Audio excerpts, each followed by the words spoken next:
SM Store, amanah dalam muamalah. Bismillahirrahmanirrahim. Assalamualaikum warahmatullahi wabarakatuh.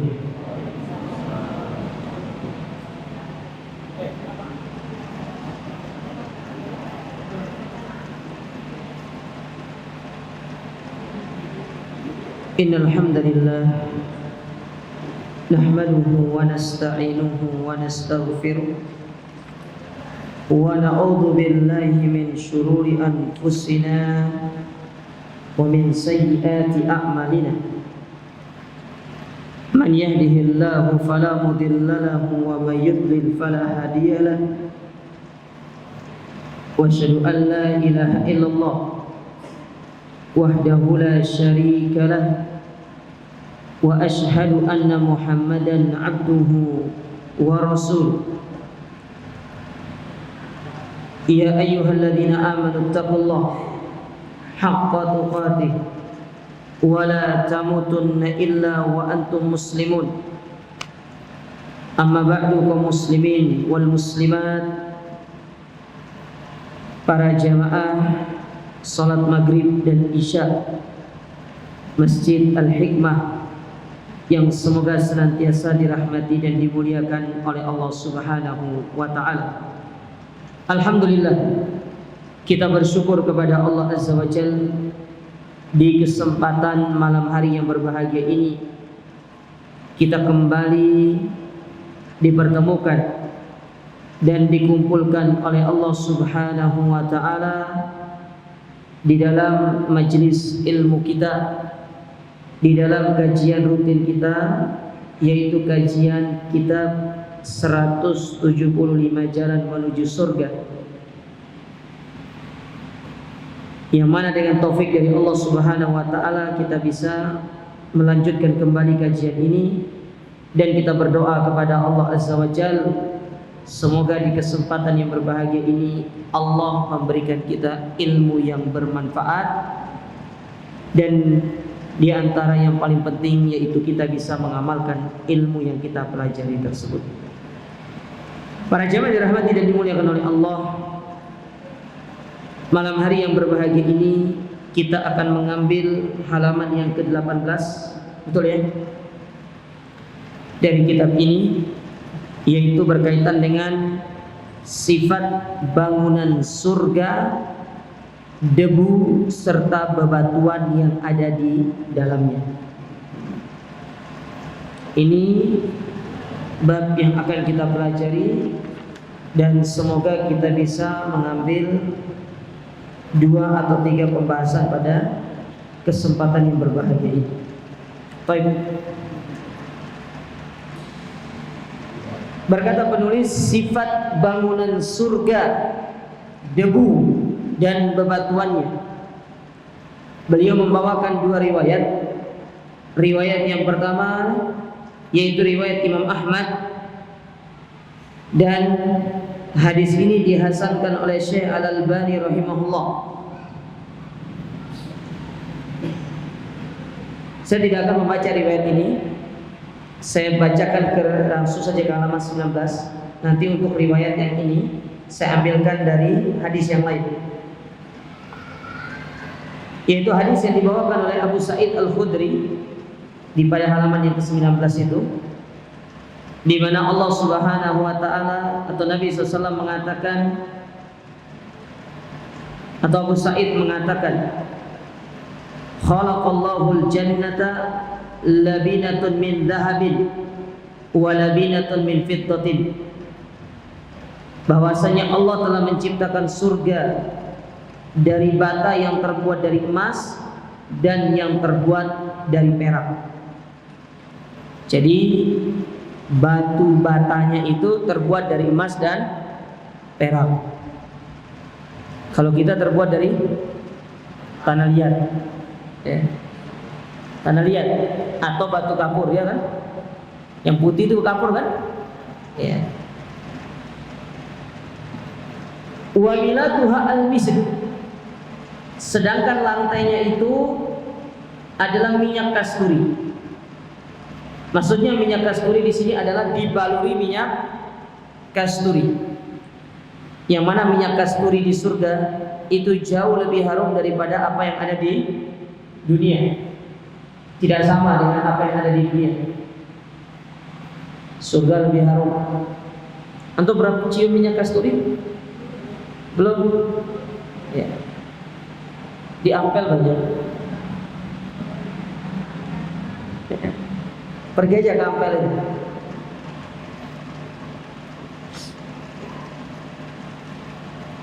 Wa qala laha, lalu Allah berfirman kepadanya, takallama atau takallami, berbicara. Faqalat, maka dia berkata, qad aflahal mu'minun, sungguh beruntunglah orang-orang yang beriman. Faqalat malaikatu, maka malaikat mengatakan, tubalaka manzilul muluk, alangkah baik keadaanmu, kamu adalah tempat tinggalnya para raja. Maksudnya yaitu surga.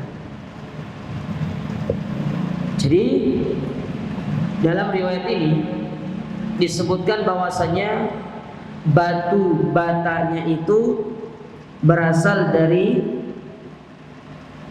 emas dan perak.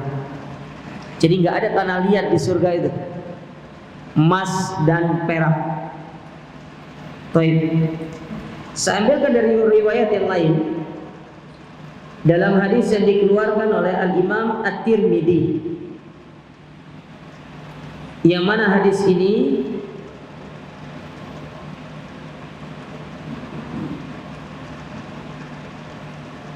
disahihkan oleh Syekh Al-Albani rahimahullah dari sahabat Abu Hurairah radhiyallahu taala an.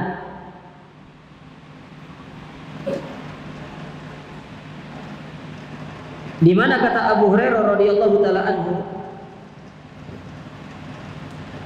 atau disebutkan oleh Imam At-Tirmidzi, saya bacakan awal hadis ini ya.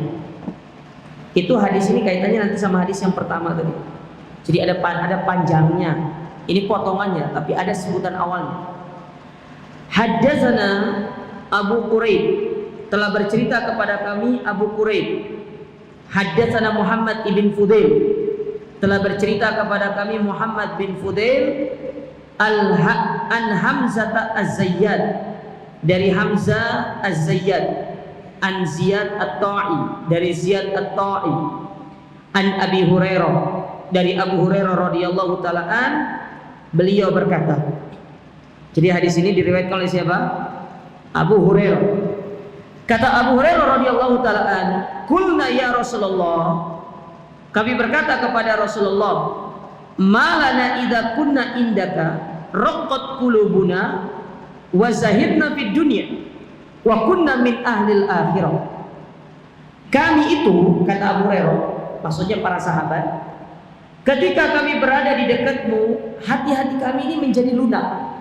Maksudnya apa itu? Ya lunak, bukan? Bukan lunak maksudnya hatinya itu lunak. Ya memang kan hati itu maksudnya tidak keras. Hatinya itu menjadi hati yang tenang gitu loh. Ya.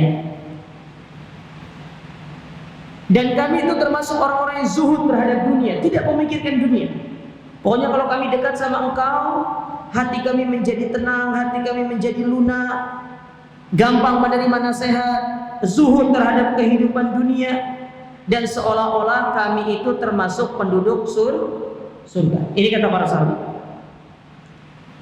Fa idza kharajna min indaka, tapi coba kalau kami jauh dari engkau, fa anasna ahlina, maka keluar atau ahlina, maka keluarga-keluarga kami, ya, atau kami bergaul dengan keluarga-keluarga kami, wa syamsina auladana, atau kami bermain dengan anak-anak kami dan mencium anak-anak kami, angkarna anfusana, maka kami sendiri itu seperti sedia kala, artinya ya lupa akan akhirat, ya lupa akan dunia.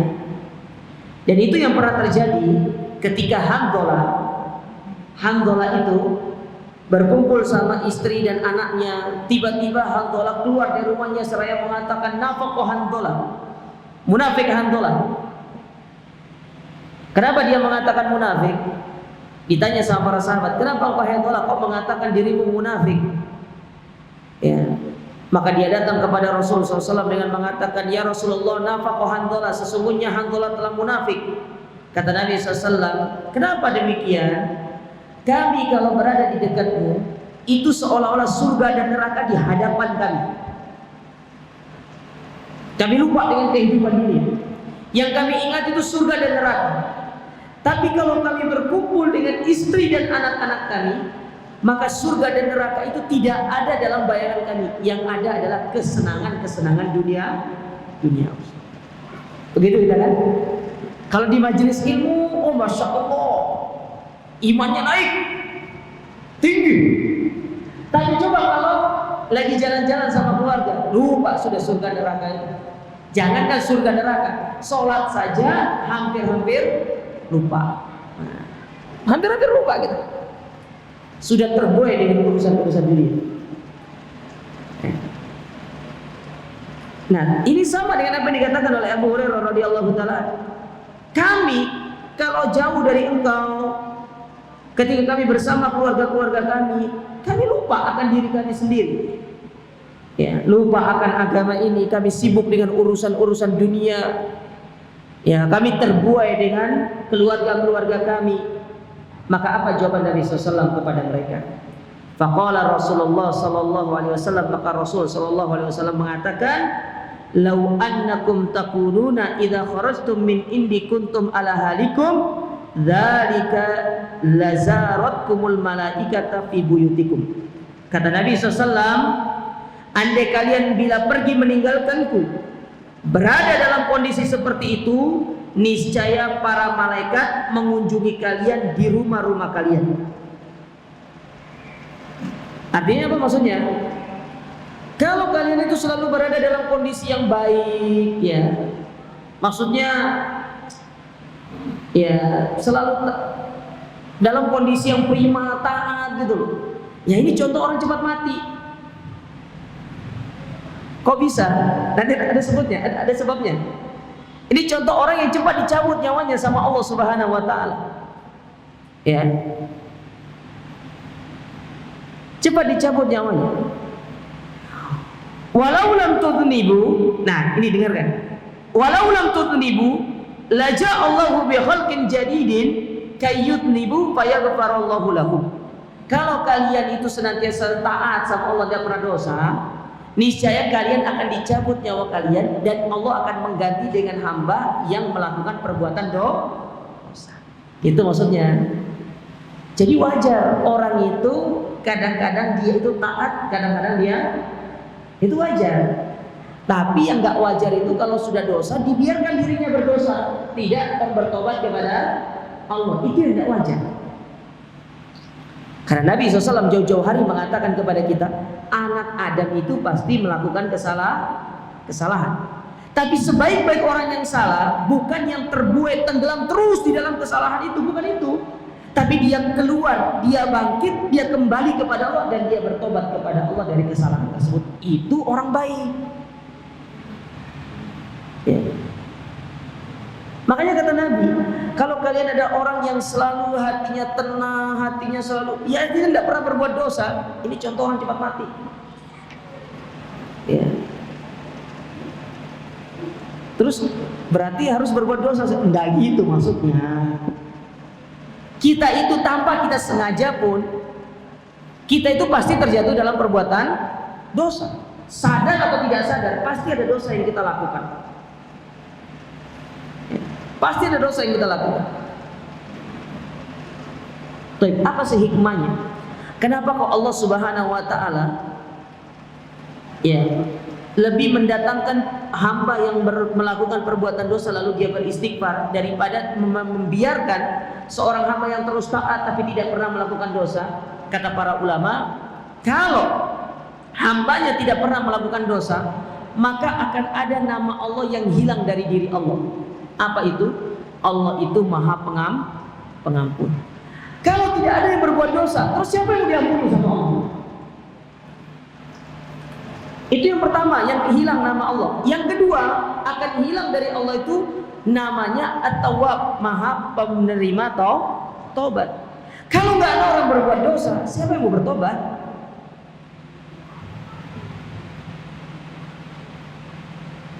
Siapa yang akan bertobat? Nah, itu salah satu hikmah. Kenapa Allah Subhanahu wa taala menjadikan hamba itu, manusia itu adalah hamba yang selalu terjatuh dalam perbuatan dosa. Karena di satu sisi Allah itu Maha Pengampun dan Maha Penerima taubat. Yang gak biasa itu kalau kita terus-menerus dalam perbuatan dosa. Musirrun ala dzunub namanya. Membiarkan diri terus-menerus dalam perbuatan dosa. Kemudian kata Abu Hurairah radhiyallahu taala anhu, "Qultu ya Rasulullah, mimma khuliqal khalqu?" Lalu aku bertanya kepada Nabi SAW, "Ya Rasulullah, dari apa manusia itu diciptakan?" Dari apa manusia itu diciptakan? Apakah dari tanah ataukah dari setetes mani? Baik, kita dengar jawaban Nabi SAW. Qala minal ma'. Jadi manusia itu diciptakan dari setetes mani. Dari setetes mani.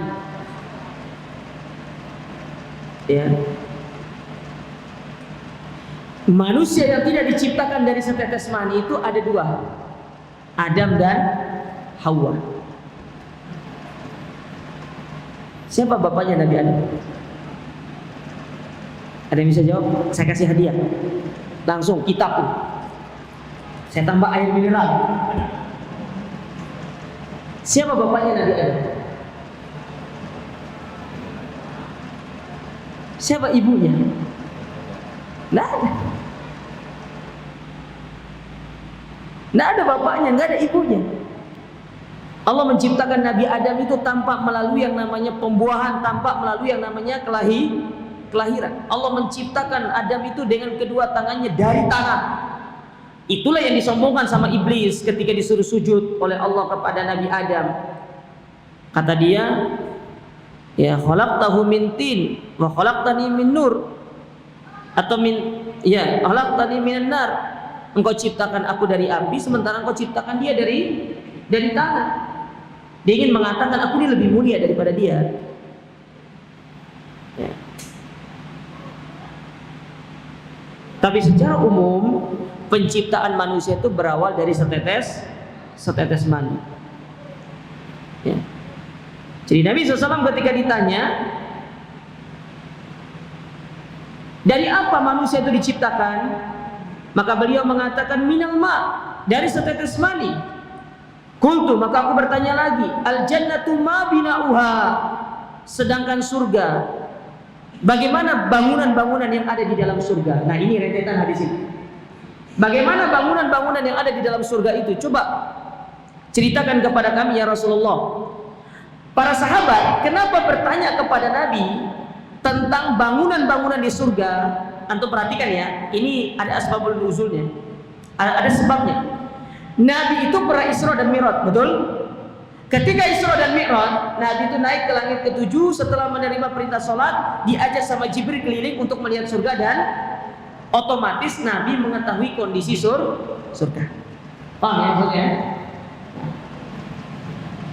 Kenapa para sahabat bertanya kepada Nabi SAW terkait masalah surga? Yang pertama, karena pasti Nabi bisa menceritakan tentang surga karena beliau pernah melihat surga. Seseorang tidak akan mampu menceritakan tentang satu hal kalau dia tidak pernah melihat perkara tersebut. Bagaimana akan dia menceritakan sementara dia tidak punya maklumat tentang apa yang ingin dia ceritakan tersebut? Itu yang pertama. Yang kedua, andai pun Nabi tidak pernah melihat surga, beliau seorang Nabi pasti mendapatkan wahyu. Berbeda dengan kita. Wahyu dari siapa? Syaitan. Ya. Siapa yang memberikan kita wahyu? Yang ada mungkin teman namanya Pak Wahyu. Ada Pak Wahyu di sini. Ada namanya Pak Wahyu di sini? Enggak ada. Ibu yang suaminya namanya Pak Wahyu ada? Ada tidak? Kalau ada saya kasih hadiah loh nih. Atau saya ganti dah. Yang tetangganya namanya Pak Wahyu. Enggak ada. Tetangga plek gitu loh, samping kiri kanan plek. Ustaz, saya Ustaz, tapi 10 rumah dari rumah saya. Ya bukan namanya itu. Ya. Jadi andai pun Nabi tidak pernah melihat surga, Nabi itu bisa menceritakan tentang surga karena diberikan wahyu. Tapi di kemungkinan yang kedua ini terbantahkan dengan yang pertama. Nabi pernah melihat surga ketika Nabi melakukan Isra dan Mi'raj. Loh kok bisa Ustaz? Ya kan ini antum lihat bagaimana Nabi menceritakan tentang surga itu. Penduduk surga itu adalah kebanyakan orang-orang miskin. Sedangkan penduduk neraka yang paling banyak orang-orang perempuan. Nah, hati-hati ibu-ibu. Tapi insya Allah bukan ibu-ibu di sini ya. Yang paling banyak itu perempuan. Nah, Nabi pernah melihatnya, makanya Nabi menceritakannya. Jadi para sahabat bertanya kepada Nabi karena Nabi pernah melihat surga. Apa kata mereka? Al-jannatu ma bina'uha ya Rasulullah. Coba ceritakan kepada kami bagaimana bentuk bangunan yang ada di dalam surga. Maka apa kata Nabi SAW? Labinatun min fiddatin wa labinatun min zahab. Surga itu batu batanya terbuat dari emas dan perak. Antum cari sekarang rumah, istana, batu batanya dari emas dan perak itu tidak ada. Mentok-mentok kubah tok yang emas itu.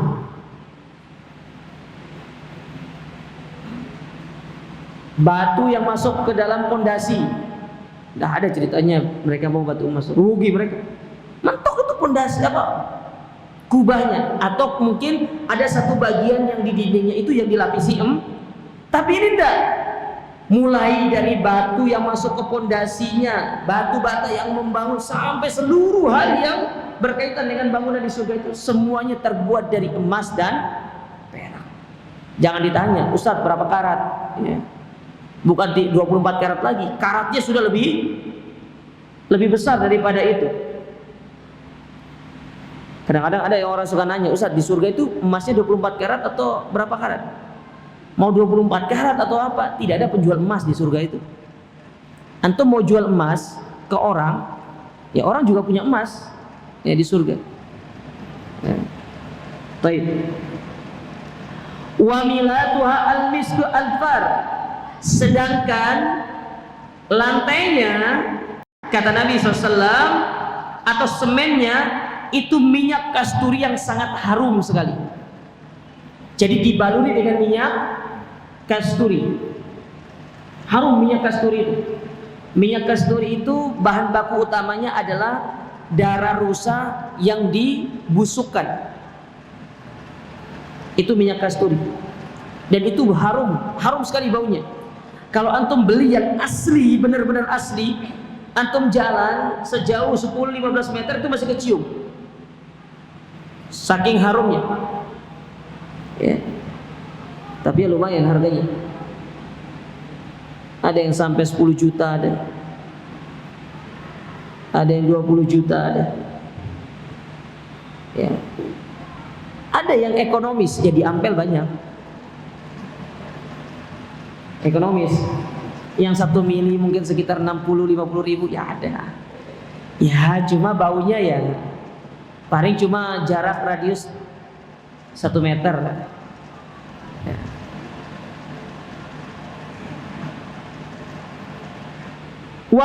Wahisbaquha al-lu'lu' al-walyakut. Sedangkan tanahnya yaitu mutiara dan permata. Iki gimana membayangkannya, tanahnya itu mutiara dan permata. Itulah intinya pokoknya ya. Wa turbatuha az-za'faron. Sedangkan debunya itu adalah za'faron. Apa za'faron itu? Za'faron itu apa? Saffron itu loh. Antum pernah lihat saffron? Iya, serbuk saffron itu loh. Itu dia. Itu debunya. Man dakhalaha yan'amu wa la ya'bas wa la yab'asu. Barang siapa yang masuk ke dalamnya, maka niscaya dia akan senantiasa mendapatkan nikmat dan tidak akan pernah dia jenuh di dalam surga tersebut. Nanti akan saya ceritakan kenapa di surga itu orang tidak jenuh. Wa yakhludu wa la yamut. Dia kekal di dalamnya dan tidak akan pernah mati. Nah ini dia. Orang kalau sudah masuk surga, dia tidak akan bisa keluar lagi.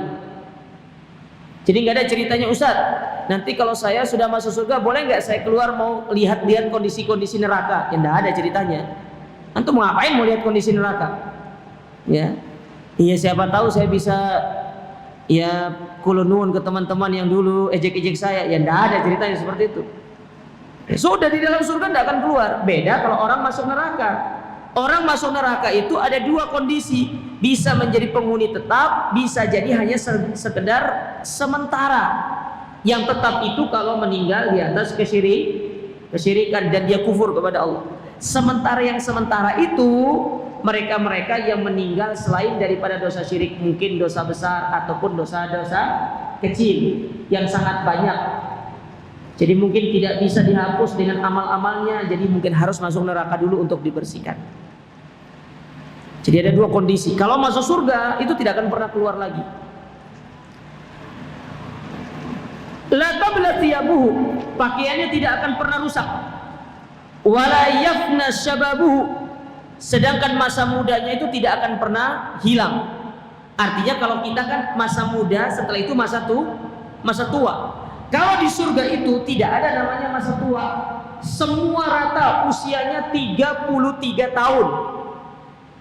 Yang meninggal usia 1 bulan dibangkitkan masuk surga usianya 33 tahun. Yang meninggal usia 100 tahun dibangkitkan masuk surga usianya 33 tahun. Sama semua. Tingginya sama, kembali kepada tingginya Nabi Adam setinggi 60 hasta. Gantengnya sama.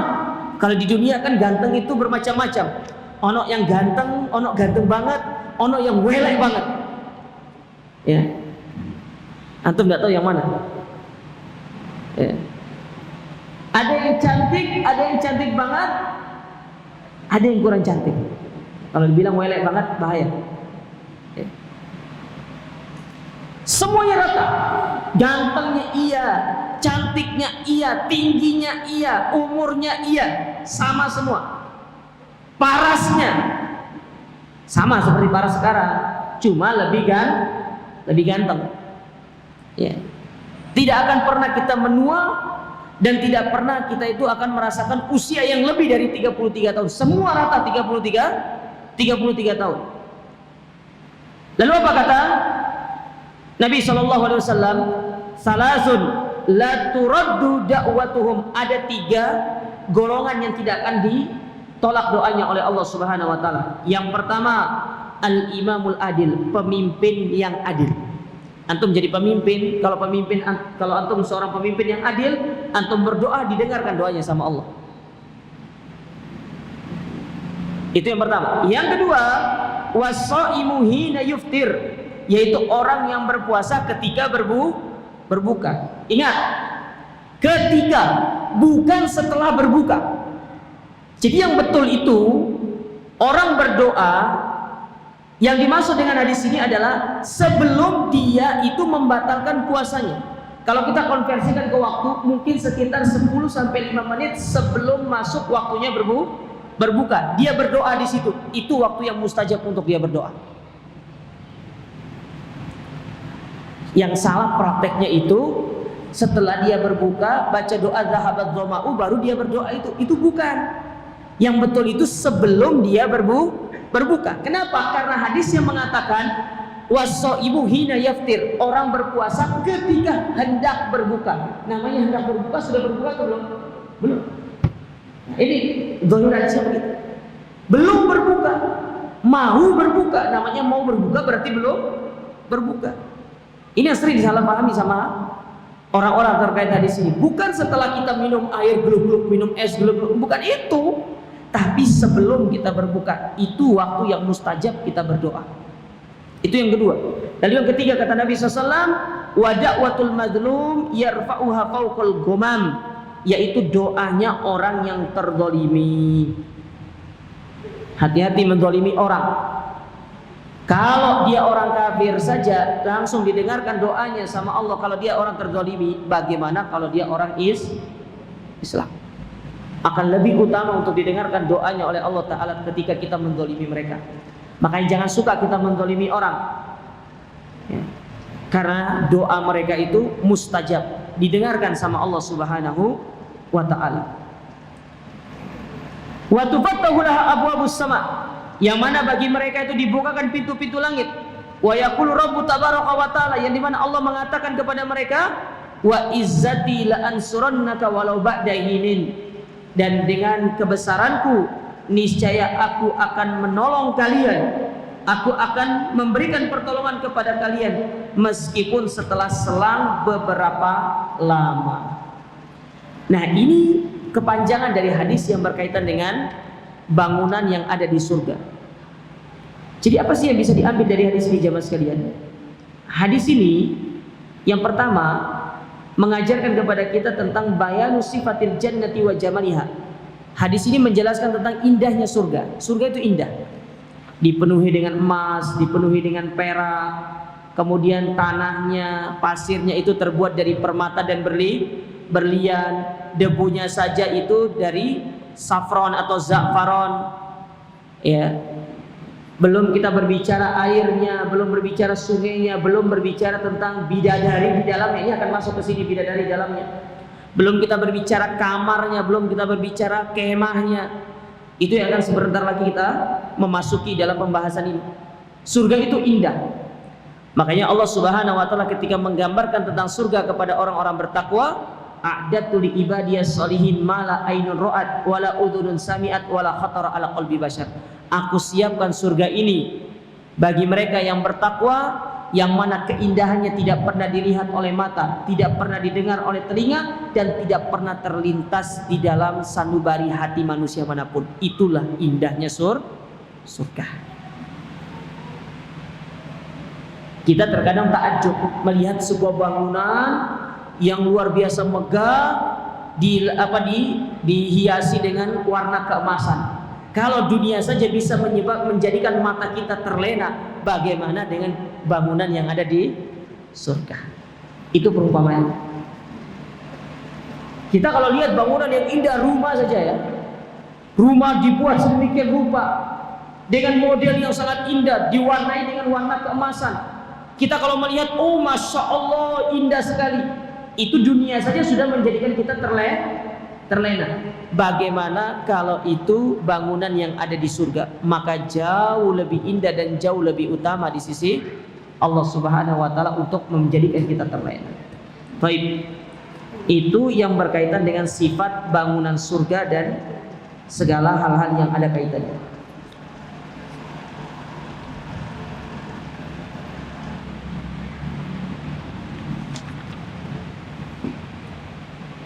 Kemudian poin berikutnya yang keenam, sifat kamar-kamar surga, halaman 19.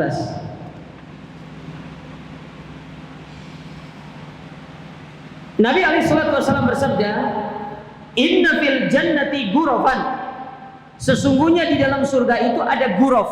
Ghuraf itu kamar-kamar. Jadi ghuraf itu jamak dari ghurfatun. Kalau ghurfatun itu satu kamar, kalau ghuraf itu kamar. Berarti surga itu memiliki banyak kamar, bukan hanya satu kamar. Berarti kalau dia memiliki banyak kamar, otomatis penghuninya tidak cuma berarti banyak. Ya, itu yang pertama. Bagaimana sifat kamar di dalam surga ini? Yura dhahiruha min batiniha wa batinuha min dhahiriha.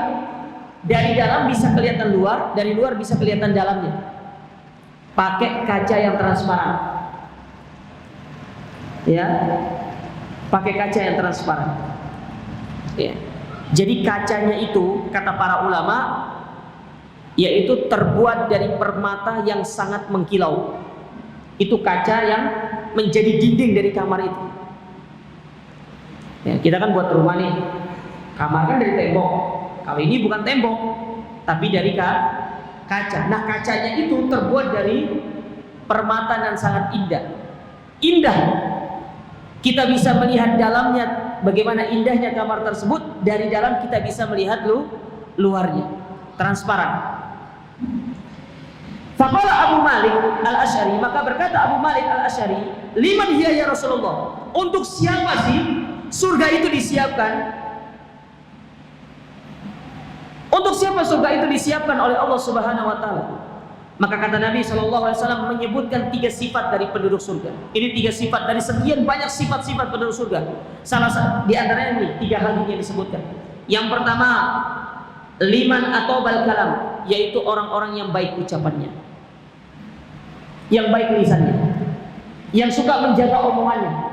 Surga itu disiapkan bagi orang-orang seperti itu. Makanya kita yang suka tidak bisa menahan lisan, diperbaiki sekarang.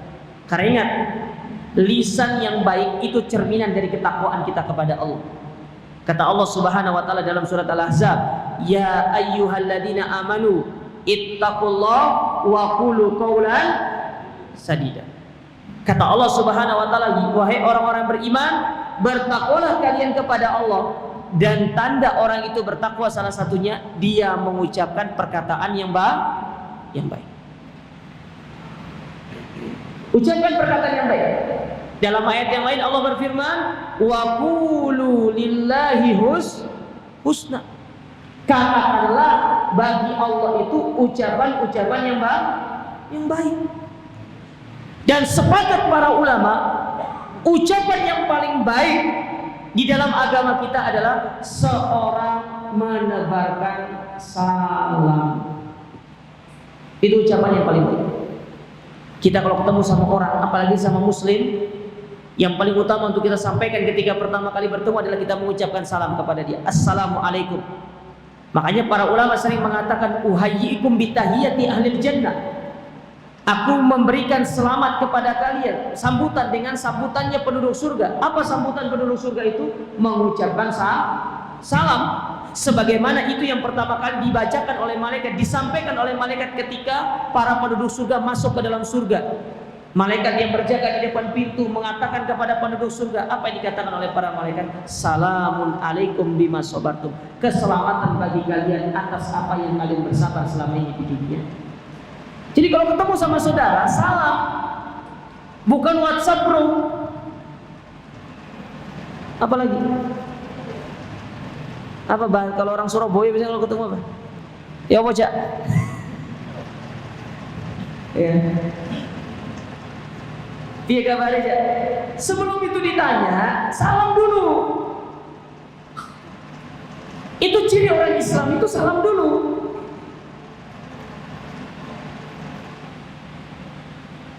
Kita ini mau ucapin salam. Coba lihat orang-orang kafir itu. Ya. Mereka di mana-mana bangga dengan apa yang menjadi ciri khas mereka. Saya berapa kali lihat orang Nasrani itu tidak enggan, tidak merasa malu kalau mereka harus mengucapkan haleluya. Tidak malu mereka. Coba kita hari gini ngucapin salam Ustaz, gak zaman. Ketemu itu WhatsApp bro gitu kan.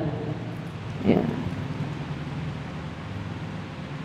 Ya akhi, ini ciri kita, ciri khas kita, menebarkan salam. Karena ini merupakan ucapan yang sangat indah. Bahkan ini ucapannya para penduduk surga. Masa kita tidak mau membumikan salam di tengah-tengah manusia? Kita ucapkan salam di jamaah sekalian. Baik itu ketika bertemu ataupun kita menulis pesan singkat, tidak ada ruginya kita mengucapkan salam. Dan itu merupakan suatu ibadah yang sangat agung. Kata Nabi SAW dalam sebuah hadis, beliau mengatakan, ala adullukum idza fa'altumuhum tahabbtum bainakum. Maukah aku tunjukkan kepada kalian satu amalan, kalau kalian sering mengucapkan amalan ini, kalian akan saling mencintai satu dengan yang lainnya. Apa amalan tersebut? Nabi mengatakan, "Afsus salama bainakum." Tebarkanlah salam di antara kalian. Bayangkan, antum salam ada sebuah doa yang tidak hanya antum tujukan untuk saudara antum, tapi doa itu antum tujukan untuk diri antum sendiri. Coba antum perhatikan salam. Assalamualaikum, keselamatan bagi kalian. Warahmatullah, semoga kalian dirahmati oleh Allah. Wabarakatuh, dan semoga seluruh hari kalian diberkahi oleh Allah Subhanahu wa taala. Saudara yang mendengar ucapan kita, apa kata mereka? Waalaikumsalam warahmatullahi wabarakatuh. Demikian pula apa yang kalian doakan untuk kami, itu yang kalian dapatkan juga. Ya subhanallah. Kalau satu orang saja yang mengucapkan itu kepada kita, itu sudah bisa menjadikan hari kita adalah hari yang penuh dengan keberkahan. Bagaimana kalau setiap orang kita jumpai, kita ucapkan salam, mereka mengucapkan yang sama dengan kita, betapa banyak doa yang akan kita dapatkan di dalam hari-hari kita. Kita kan senang didoakan sama orang itu. Maka cara supaya orang itu mau mendoakan kita, karena mungkin mereka merasa berat kalau harus mengangkat tangan untuk menyebutkan kita di dalam doanya, mungkin mereka merasa berat. Salah satu cara supaya orang mau mendoakan kita adalah dengan kita mengucapkan salam kepada mereka dan mereka menjawab salam kita. Itu caranya. Sekarang kita hitungan secara bodoh-bodoh lah, secara bahlul-bahlulnya aja. Antum mengucapkan selamat siang, ada pahalanya nggak? Selamat siang, selamat sore. WhatsApp bro, ada pahalanya nggak? Nggak ada. Nggak ada kebaikan yang kita dapatkan. Mau ada Ustaz cuma satu. Iya, kita dicap ramah sama orang. Iya benar. Kita suka mengucapkan selamat siang Pak. Iya. Tapi coba kalau mengucapkan salam. Apalagi kalau kita mengucapkan salam kepada orang yang kita tahu orang itu, kita pingin orang itu mendapatkan hidayah, itu ada sebuah selipan doa kepada dia supaya dia bisa mendapatkan hidayah.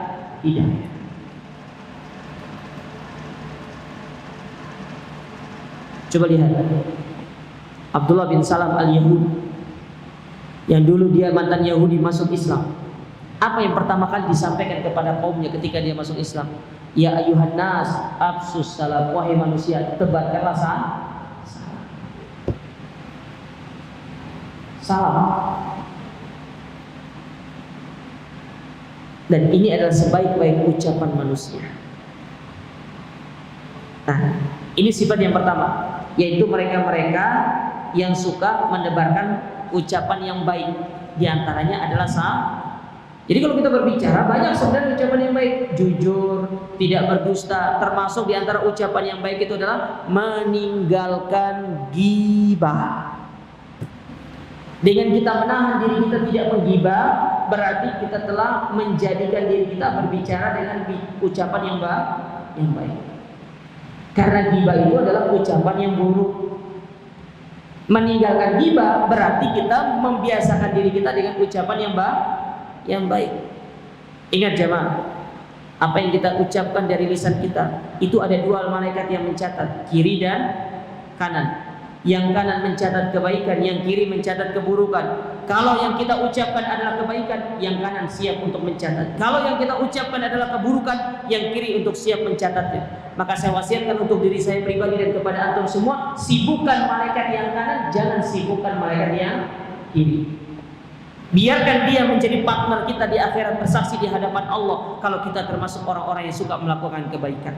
Di antaranya dalam catatan itu kita adalah orang yang memiliki ucapan-ucapan yang baik. Karena ingat, lisan itu tempat dosa yang paling banyak. Kok bisa Ustaz? Kita hitung ya. Mata, dosanya apa? Melihat, coba satu. Telinga, mendengar. Tangan, menyentuh atau mengambil.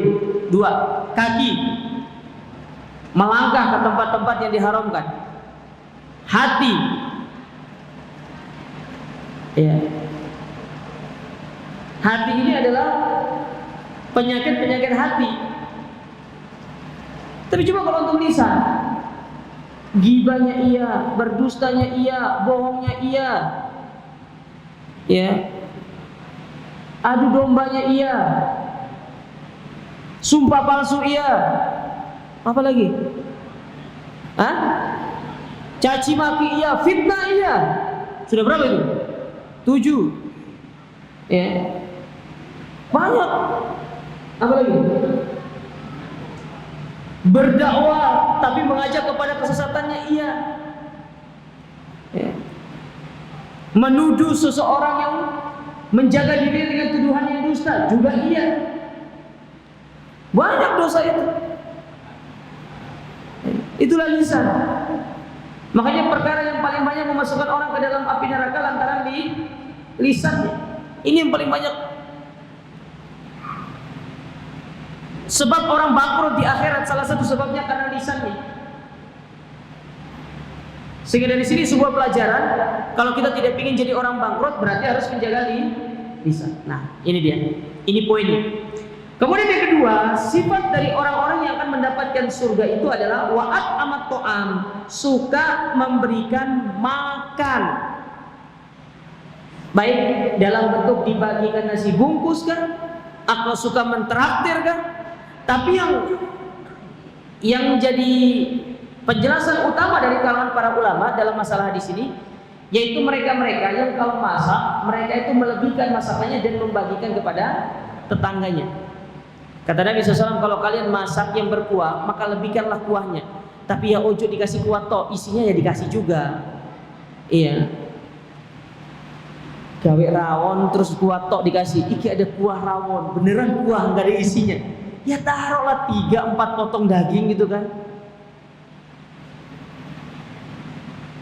Ya suka memberikan makan itu ibadah yang mulia juga. Ibadah yang mulia. Nah kita orang-orang yang diberikan makan harus membalas. Kalau nggak bisa dengan memberikan makan, kita juga harus membalas dengan doa. Siapa yang tahu doa kalau orang diberikan makan? Nah, saya jawab. Antum sering diundang makan kan? Apa doanya? Kalau antum tidak bisa doanya, jangan terima undangan makan. Gimana antum ini didoa diajak makan tapi antum nggak bisa doakan orang? Berarti mulai hari ini kalau belum hafal jangan terima undangan makan. Ya misalnya tuh, Mas makan yuk. Afwan, saya tidak menerima, belum hafal doanya. Kan lucu kan? Iya masa gara-gara belum hafal doanya terus antum tidak terima undangan makan. Oh segeda lo iki, padang lo iki. Sederhana. Oh enggak, aku belum hafal doanya. Ya wis nasi mandi, ya udah nggak apa-apa doanya belakangan aja kan. Apa doanya? Ayo, ibu-ibu hafalkan doanya. Nggak hafal? Ibu-ibu tuh sering diundang makan loh sama teman-teman itu. Yang sering begawean itu ibu-ibunya biasanya. Buat gawe makan tuh ibu-ibu. Majelis taklim dikit-dikit, habis kajian makan, ya. Jarang kajian itu bapak-bapaknya itu habis kajian itu makan. Tapi yang paling banyak yang sering kita dapati kajian ibu-ibu habis kajian makan. Dan memang agenda utamanya bukan kajian tapi makan. Apa doanya? Nah, OPR harus dihafal loh Jawa. Kita ini sering diundang makan. Apalagi besok itu mau puasa ada undangan buka puasa. Harus hafal loh. Jadi antum tidak boleh memenuhi undangan buka puasa bersama kalau belum hafal doanya. Nah kita yang diberikan makan, kita harus mendoakan mereka. Nanti harus dihafal di rumah itu. Yang jelas awalnya itu Allahumma. Nah terus ya, nanti dicari aja, di Google aja banyak itu ya. Jadi kita yang diberikan makan, kita mendoakan mereka. Mungkin kita tidak bisa memberikan makan seperti mereka, tapi paling tidak mendoakan mereka, itu sudah bentuk kita membalas kebaikan mereka dari sisi situ. Nah maka dari sini jemaah sekalian, memberikan makan itu ibadah yang mulia. Ibadah yang mulia. Adzan terlebih dahulu. Setelah itu kita lanjutkan.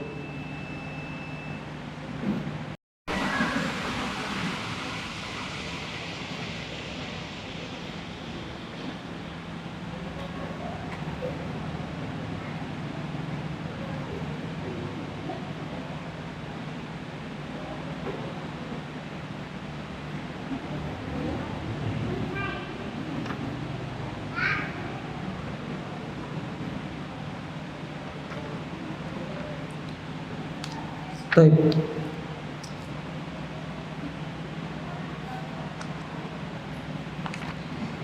Kita lanjutkan.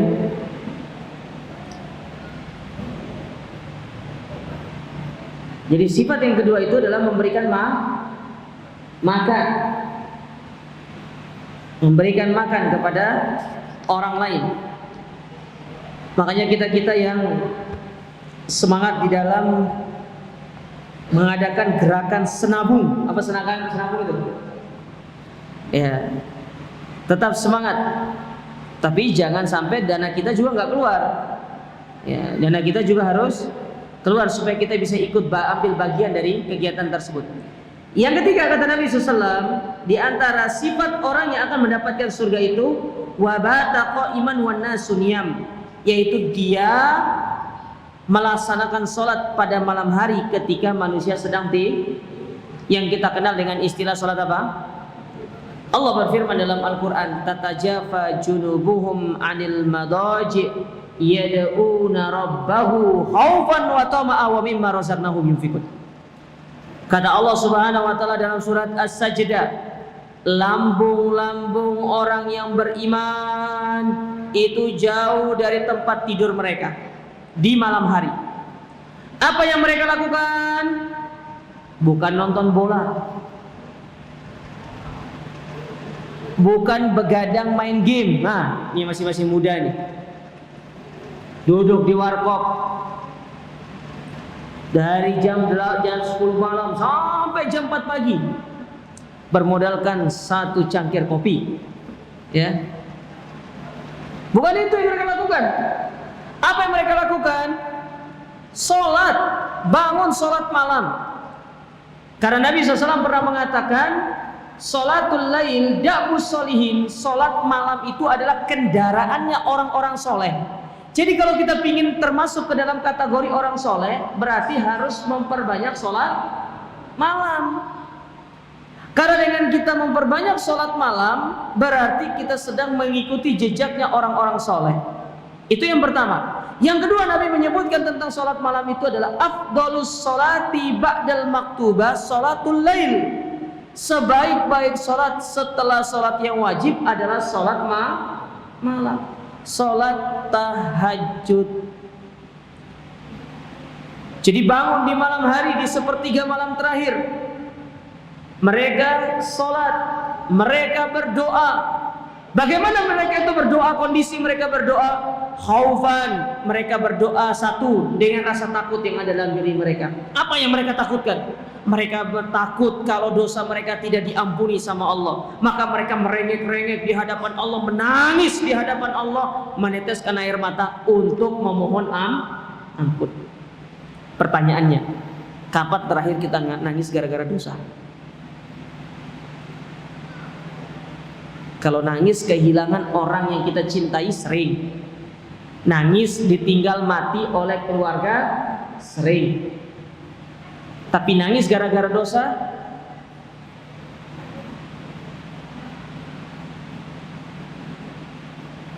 pernah atau tidak? Kalau tidak pernah, harus dibiasakan. Karena di antara ciri tanda hati kita adalah hati yang lembut, hati kita itu sangat mudah menangis kalau mengingat dosa. Utsman bin Affan adalah orang yang sangat lembut hatinya. Apa tanda Utsman bin Affan memiliki hati yang lembut? Dia kalau sudah memikirkan tentang dosa selalu bercucuran air mata dan membasahi jenggotnya. Itu Utsman. Padahal kalau dipikir ya, Utsman itu satu, dijamin masuk surga.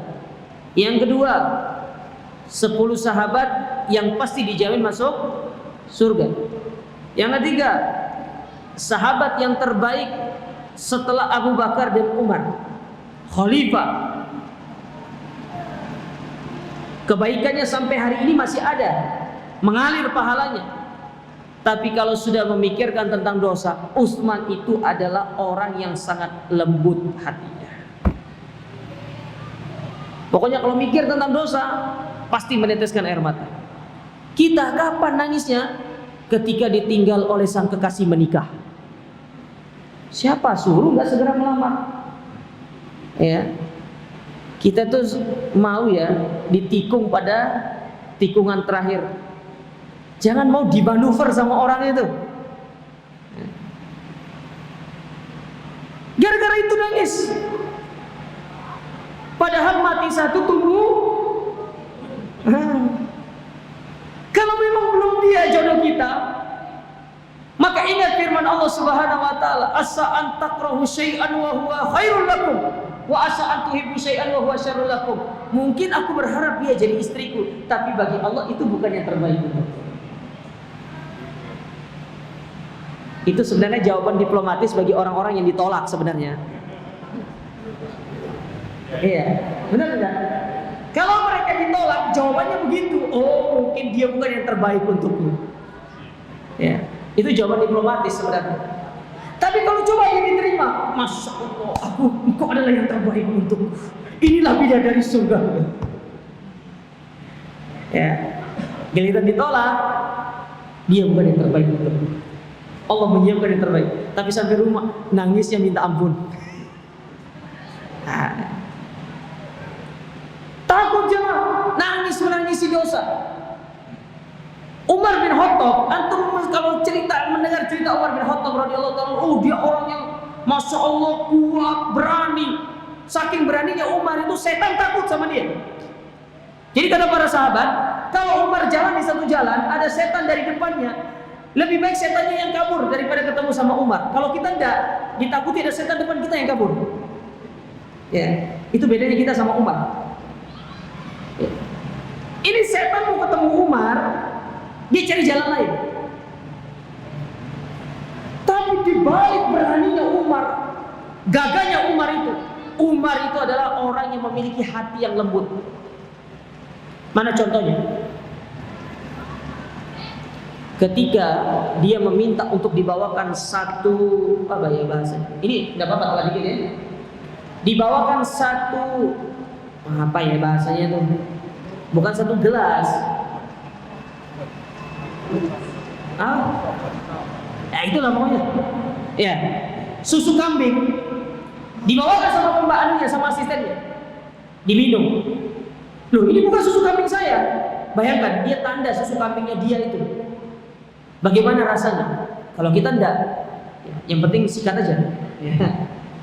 Minum dia. Diminum. Ini bukan susu kambing saya. Bilang asistennya, iya, ini susu kambingnya dari Baitul Mal. Innalillah, apa kau ingin memasukkan neraka ke dalam perutku? Kata Umar bin Khattab. Ya Amirul Mukminin, gimana caranya saya mau kasih susu kambingmu kepadamu sementara kambingmu itu kering kerontang, kata dia, kata asistennya. Kita tidak pernah kasih makan sama kambingmu. Gimana dia mau menghasilkan susu? Maka kita ambil dari Baitul Mal, itu juga hakmu, kata asistennya. Apa kata Umar? Aku tidak mau. Aku takut nanti aku ditanya sama Allah Ta'ala tentang hartanya kaum muslimin. Lihat, Umar itu meskipun dibalik keberaniannya yang seperti itu, tapi dia memiliki hati yang sangat takut kepada Allah. Takut. Ya, hati yang sangat takut. Kalau mereka sudah berpikir, kalau sudah masalah akhirat, sudah masalah dosa, itu dari bisa mengalahkan para sahabat. Sekuat-kuatnya mereka di medan pertempuran, kalau sudah berkaitan dengan dosa, lemah hati mereka, menjadi hati yang mudah menangis. Kita enggak. Mau dosa berapapun yang kita lakukan, jawabannya satu, engkau tunggu tua baru tobat. Akhirnya keluarlah slogan, kecil dimanja, muda foya-foya, tua kaya raya, mati masuk buat surga nanti. Yang kedua, sifat yang Allah sebutkan dalam ayat itu, tatkala kita berdoa, apa itu? Toma. Toma itu artinya benar-benar bersungguh-sungguh. Kita berdoa itu benar-benar kita berharap doa itu dikabulkan sama Allah Ta'ala, bukan sekedarnya. Kata Nabi SAW, Innallaha la yaqbalu du'a min qalbin ghafilin lahim. Allah tidak akan menerima doa dari orang yang berdoa dalam kondisi hatinya tidak tahu apa yang diucapkan sama lisannya. Lisannya ngomong A, hatinya B. Banyak orang seperti ini, berdoa ya Allah begitu, tapi hatinya pergi jalan-jalan tidak tahu kemana melencengnya itu. Jadi kita ngerti apa yang diucapkan doanya itu. Bagaimana Allah mengabulkan doa kita?